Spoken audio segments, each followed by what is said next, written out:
Coucou la famille de Novelas FR, j'espère que vous allez bien. Nous nous retrouvons aujourd'hui pour un nouveau résumé de votre série préférée. Alors si vous êtes nouveau sur la chaîne, je vous invite à vous abonner, à liker la vidéo et activer la cloche de notification pour ne rien manquer. Sur ce, bonne dégustation. Après plusieurs années, Angela et Samantha se retrouvent lors des funérailles de Miguel, le père d'Angela. Elle et Samantha prêtent serment de toujours protéger les gens autour d'elle. De nombreuses années plus tard, les deux filles sont devenues des femmes. Samantha est devenue une grande garde du corps très connue dans le milieu, au point où elle est chargée de protéger de grandes personnalités. Angela s'est mariée très jeune à un homme nommé Louis, qui est très peu recommandable.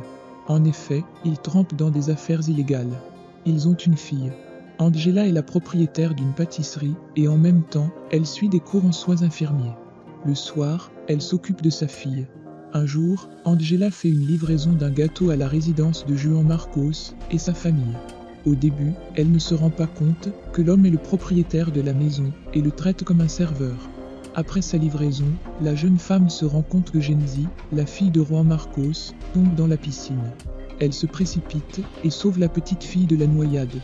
Plus tard, la femme de Juan Marco qui s'appelle Isabella se plaint du fait que son mari ne lui accorde plus assez d'attention. Chez les Del Castillo, Fernanda, la fille de Bernardo, n'est pas très appréciée de son père. En effet, le vieil homme a plus d'affection pour son fils Willy, qu'il accueille à bras ouverts chez lui.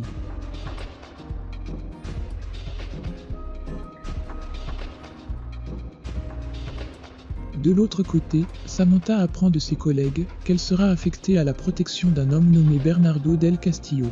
La femme a l'air de le reconnaître. Elle décide d'en discuter avec son patron, car elle ne veut pas avoir de contact avec cet homme. Malheureusement pour elle, il n'y a pas de choix, elle est la seule femme de l'agence de garde de corps. Après le sauvetage de Genzi, le propriétaire de la maison emmène Angela dans sa maison pour lui donner des vêtements de rechange.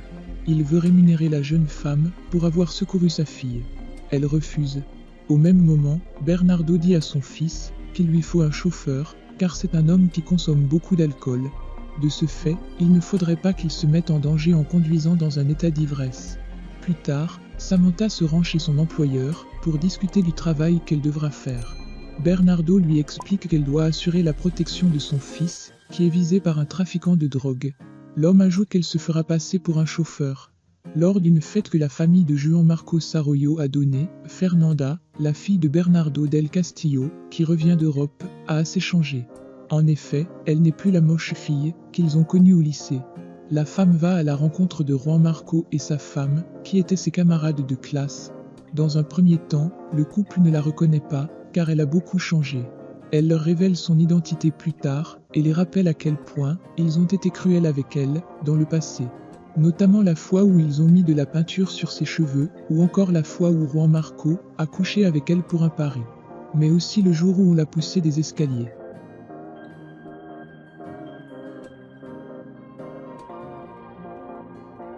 Le père de Genzi est assez mal à l'aise d'entendre cela, il aurait préféré oublier le passé. C'est ainsi qu'il s'en va. Pendant ce temps, Isabella fait l'étalage de son soi-disant bonheur devant Fernanda, en lui disant qu'elle est heureuse, avec son mari et sa petite fille. Elle finit par s'en aller aussi, en blessant une nouvelle fois son ancienne camarade de classe. Quelques minutes après, Fernanda remercie son ami Vicente et lui avoue qu'elle est toujours amoureuse de Juan Marco.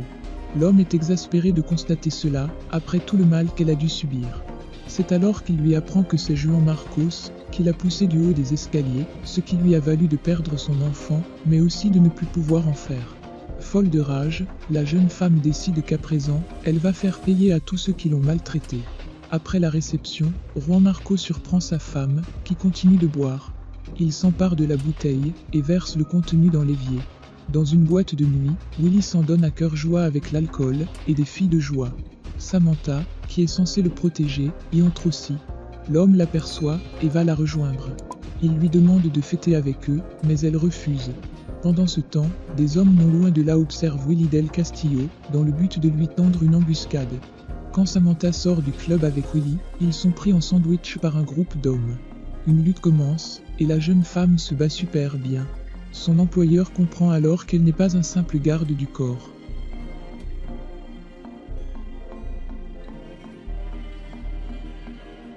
De l'autre côté, Juan Marco n'en peut plus du comportement de sa femme.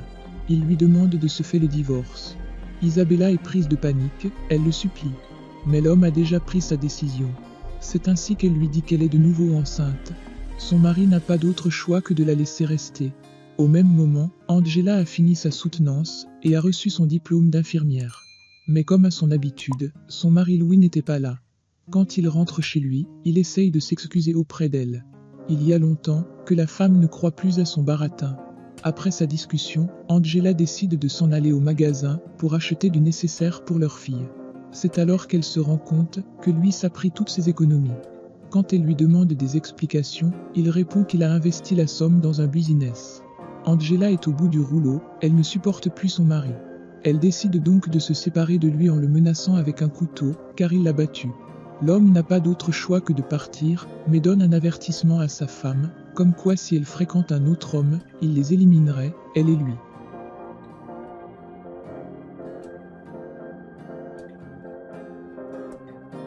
Toujours dans la soirée, Fernanda discute avec la servante au sujet des révélations que son ami lui a faites.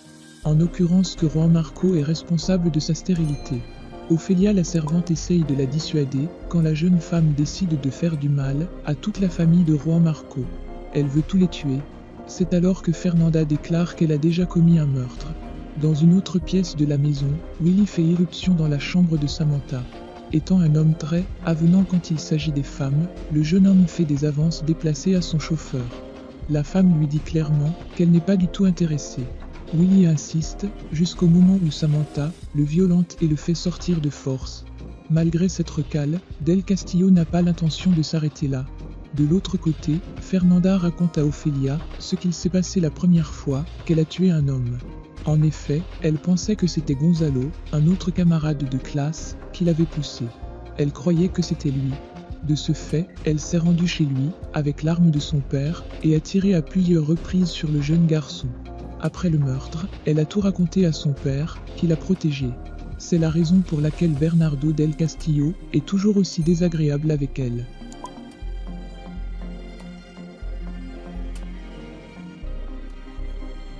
Le lendemain, Angela est dans sa pâtisserie et elle discute avec sa mère. Elle dit à cette dernière qu'aujourd'hui elle va rencontrer Samantha, son amie d'enfance, après plusieurs années. La mère de la jeune femme n'est pas enthousiaste à cette idée, car c'est à cause de cette famille que son mari s'est fait tuer. La dame s'en va, laissant sa fille, qui se remémore le pacte qu'elle a fait avec son ami. C'est alors que quelqu'un pointe une arme sur sa tête. Il s'agit d'un groupe de cambrioleurs qui sont venus dévaliser la pâtisserie. Au même moment, Fernanda est dans son bureau. Elle discute avec son ami et lui fait part de ses intentions sans lui donner trop de détails. Elle lui demande s'il a trouvé cette personne qui pourrait faire des choses dangereuses, sans poser de questions. Quelques instants après, un homme entre dans la pièce, il s'agit de Luis, le mari d'Angela. Fernanda lui donne comme mission d'éliminer toute la famille de Juan Marco. Dans la boulangerie, les ravisseurs disent à Angela qu'étant donné que son mari ne la protège plus, elle est sans défense. C'est alors que Samantha débarque et se met à battre les braqueurs. Son ami est là en soutien et se défend pas mal.